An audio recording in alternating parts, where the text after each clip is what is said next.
Well,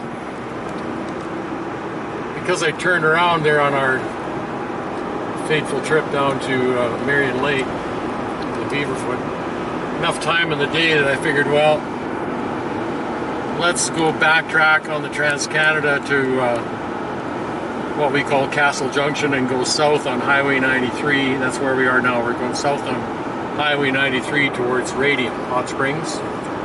And there's a big hill before you get to Radium Hot Springs, obviously called the Radium Hill, go figure. And on this side of the Radium Hill, there's a turnoff called Settlers Road. And that's another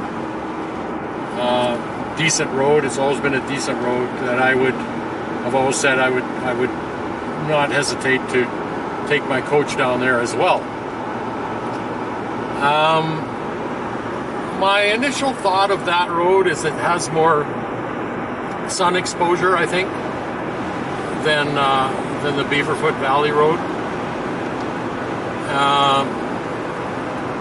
So we're gonna go an hour. It's gonna be about an hour's drive down Highway 93 here towards Radium before I make a turn off at Settlers Road, and then we'll see how far we can get down in there. There's a ski lodge down there. I think it's called Nakiska or Napika Mountain Resort or something, where people go snowshoeing and cross-country skiing and stuff. And so the road, as far as that place goes, should be pretty good. Sort of like today going to where the Beaverfoot Lodge was. They'd obviously been plowing that road for the winter and then past the lodge they didn't. And that's why there was still too much snow on the road. So we might run into that as well on Settlers Road, but I've spent the gas to drive out here today, so I might as well. And I brought a jerry can full of gas with me in the box of the truck. So anyway, we're gonna take this run down Highway 93, and as you can see, the scenery is spectacular on this road anyway. And man, I'll tell you, this is Canadian Rocky Mountains you're in right now. And even though it's May, you can still tell there's a fair bit of leftover winter involved here. The big runoff doesn't usually start until June or July, but it's temperature dependent, of course, weather dependent.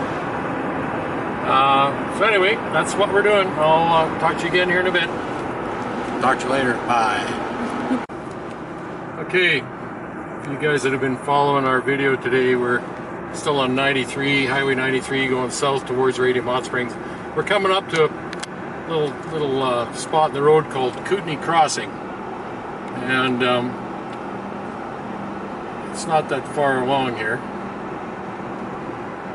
And the reason I'm mentioning it is because the river there'll be a river on our right hand side, and at Kootenay Crossing, on the opposite side of the river, is actually the southern end of the Beaverfoot Forest Service Road that we were on a couple hours ago. So we've kind of done a big semicircle around some mountains and come out at the other end of the Beaverfoot Valley. Now, you can't access it from this highway. There's just no way to do that. There's no bridge or anything. But I thought you'd be interested in knowing that. Also, look at all the traffic on this highway, and that's because, remember I said earlier we were standing on the Trans-Canada Highway and there's no traffic? Well, it's because all the traffic is on Highway 93 now, going south to Radium Hot Springs to bypass that road construction on the Trans-Canada Highway. So our big highway across the whole country of Canada, the Trans-Canada Highway, we got to bypass the road construction by going way out of the way to Radium Hot Springs, and then north on Highway 95 to get to Golden, and then back west towards Vancouver. That's where, westbound traffic is generally going on the Trans-Canada Highway. So right up here, and this is like there's a ranger station here. There we go, Kootenay Crossing, see? I should mention that I'm thinking it's got to be close to a decade since I've been on this highway. I have a couple of brothers who both own recreation properties in northwestern Montana, south of Eureka, they're outdoors wilderness kind of guys too. So once they got those properties in Montana, I've been spending most of my time away from home for recreation down in northwestern Montana. But my heart is still in this country. I just love the Canadian Rockies out around this area, the Radium Hot Springs area, Golden area. Back in the 80s and 90s, man, I'll tell you, I spent a lot of time out here. Came out here every weekend there for a long time. All right, you guys, talk to you in a bit here when we make the turn to Settlers Road. I'll show you that. See you later. Okay, guys, this is the Settlers Road turnoff. Turn Led Zeppelin down a little bit so you can hear what I'm saying.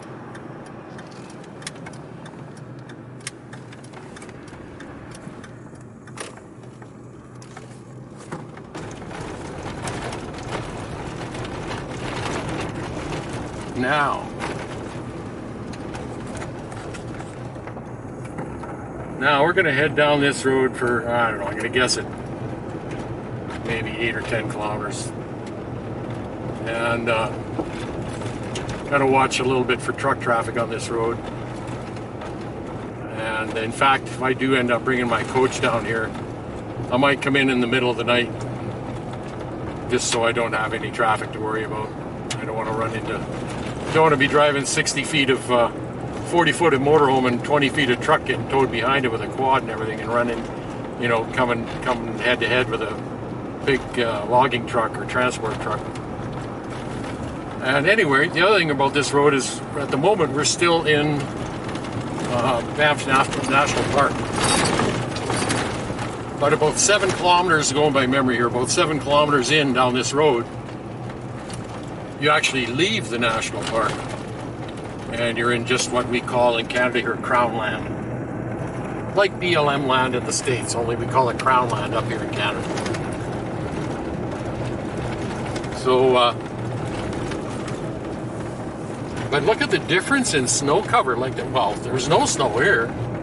Look around now. There's there's no snow even in the trees. Looks like they've been doing some cutting in here. But anyway, that's a really good sign, because I was getting kind of worried. Where am I going to park my motor coach? I've told that campground I'm out of there on the 19th of May for sure, if not sooner. And I was thinking I was going to go down the Beaverfoot, but that's just looking too sketchy down there. I just can't see that happening in 2 weeks. But this is looking good. There's not even snow in the trees. Wow. Anyway, I'll catch up to you guys here in a couple of minutes. I hope you're enjoying this video. It's an adventure today. It's definitely a road trip. I brought a jerry can full of gas with me, and I think after I explore what I want to explore at Settlers Road here, we'll pop up over the big Radium Hill and down into Radium Hot Springs and fill the truck up with gas, and then we'll head back to Calgary. All right, so see you in a bit. Good night. Big grin. Wow. Okay. So I don't want to tell you exactly where this place is for obvious reasons. I want to keep my little spot private. But I did show you the Settlers Road turnoff, and it's been like I said, it's been a while since I've been down here. But I was looking for a particular spot in the road where I knew I could turn off, go through the trees, and find there's an open area.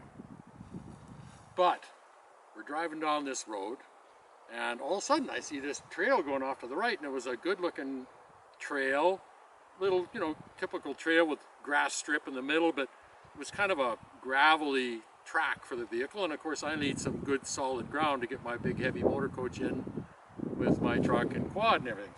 So I said to my daughter Jade, I said, look at this, let's go down this trail and check this out. So we get into the trees down here, and we stopped, and there was a little wide spot in the trail, and I thought, man, I could park my coach in there. Let's go a little bit further. Well, look what we found. Jade, pan the camera around here.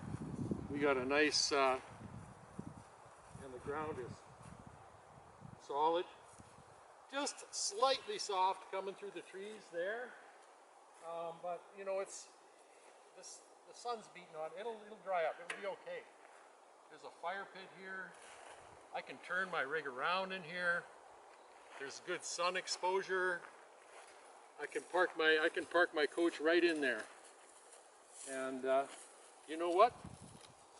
I think this is it. I think this is going to be my home for the summer of 2022. Absolutely free. Living in my motor coach in the Canadian Rockies, and I'll set my game cameras out. This valley's very wild. I mean, Canadian Rockies, man, we got everything here. Grizzly bears, cougars, lynx, you name it. It's all here. So we'll get some wildlife videos. I'll probably have one camera set up, at least one for security. You know, just in case, you know, some smart apples on quads decide they're going to come back and rip me off or something. I doubt that would happen, but you never know. Anyway, I'm really happy. I was worried there earlier. I'm thinking, man, I've told the lady at the campground I'm moving out of there on the 19th of May, and I'm thinking I'm going to Beaverfoot, and that was all kibosh there a couple hours ago. It's like, holy smokes, look at the snow. But look, no snow around here. This looks awesome. So I hope you stick with my channel. I hope you found this an interesting video today. You got to know me a little bit, and you know, I think I'm a good storyteller, and I like taking videos, and obviously I like game camera stuff. So I'll be uploading stuff to the web. Oh, before I forget, there is no cell service here at all, and to get cell service, I'm going to have to go back out to the Highway 93. I think I'm going to have to go at least to the top of the Radium Hill, which is a big hill, and then maybe even down into Radium Hot Springs itself before I'm going to get cell phone signal that I can. I bought a laptop the other day, a cheap used laptop, so that I can carry it with me in the truck, and I can carry my TELUS Smart Hub, and I will plug both those items into an inverter that I can plug into the cigarette lighter in my truck. And I can go find cell signal, and then I can upload videos right from the cab of my truck. I'll probably do it when I'm doing a grocery run or a beer run into Radium, right? That's how it's going to work. So stick with me. Stick with the channel, man. This is going to be fun. This isn't going to be like your typical van life channel, I don't think. And I should tell you, I've got, my knees are not good. Probably from carrying all this weight around, but no, I've got one bad knee, so I'm not a guy that's going to be backpacking and hiking and showing you spectacular vistas from mountain peaks that I've climbed up. That's not going to happen, I can tell you that. But I do have a very good quad. I have a nice quad, and very, very capable quad. And we'll go for some quad trips, and I'll take some video and around Settlers, this whole valley, and show you some pretty spectacular stuff. Thanks for sticking with me today. So we'll talk to you soon.